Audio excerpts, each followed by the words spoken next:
right. Hello, everyone.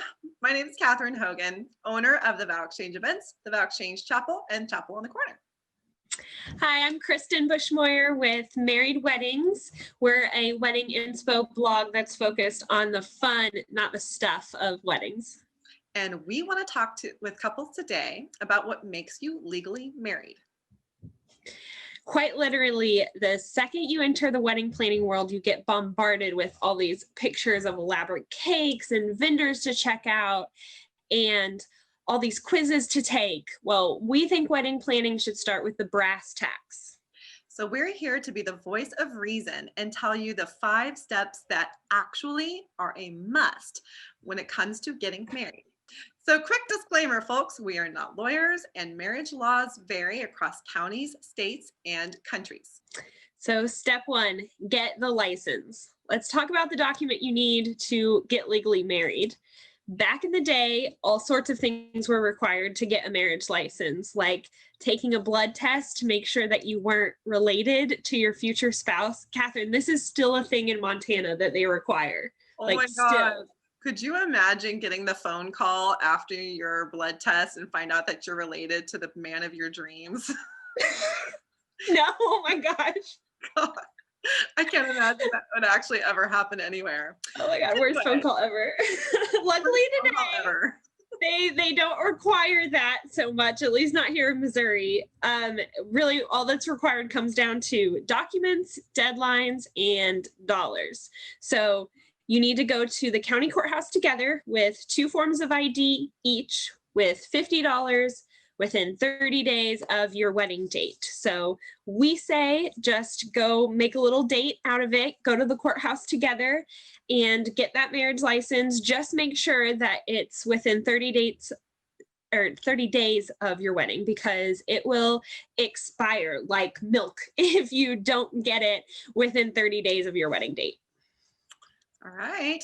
The second thing you need to know when you are getting legally married is you must choose the witnesses.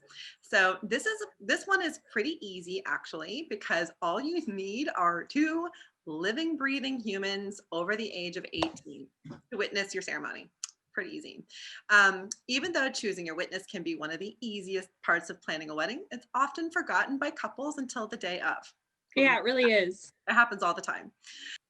If you're wondering who is typically chosen as witnesses, we can tell you that it's a role that often goes to the maid of honor or the best man or one type of immediate family member from both sides. So like your mom and his mom, or your sister and his sister. The great thing about getting to choose your witnesses is that you can use it as a small but meaningful way to honor some people that you hold really dear. Oh. Oh. All right, step 3, find the officiant.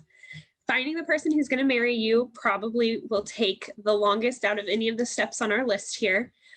Here in Missouri and most of the places in the United States, a marriage ceremony can be legally performed by a clergyman, judge, or leader of a religious society, institution, organization. So it's a pretty wide group of folks.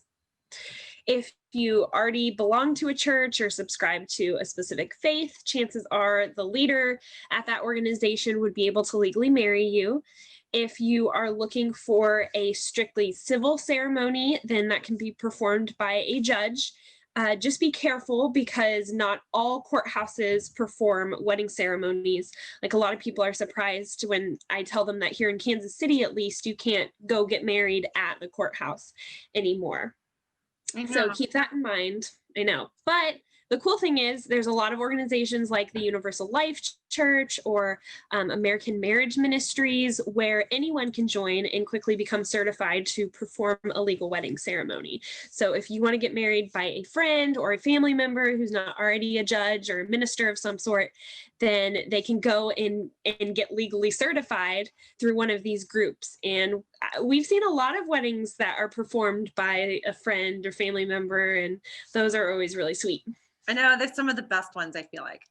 This is just me personally, though. All right. The fourth thing you need to know when getting legally married is you must declare your intent, otherwise known as the I do's. So, whether you stick to the script or go off book, declaring your intent to take your spouse to have and to hold from this day forth, or some version of that, is a must. So, even if they are only the words that you say, even if they are the only words that you say on your wedding day, I do is absolutely 100% required. Mhm. Step 5 is be pronounced. This is where the officiant seals the deal.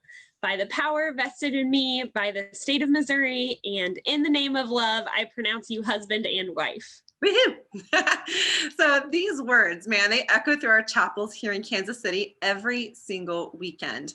While the specifics can be altered, the words I now pronounce you, in quotes, I now pronounce you, make up the key phrase. So once you hear those little words, you were officially known as newlyweds.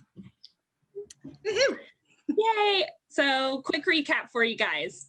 Step 1, get that license, get it signed by step 2, the legal officiant. And step 3, have those witnesses over 18 sign the license as well. Make sure it gets back to the courthouse so it can be filed ASAP. And you'll officially be known as Mr. and Mrs. or Mr. and Mr. or Mrs. and Mrs. Yay! That's it. I keep saying woohoo. I'm really excited. It is. All right. Well, folks, that's how you get her done. So check back here on the Vow Exchange channel as we continue to add more how-tos for your I do's. Thank you. Yay. Bye, guys. Bye.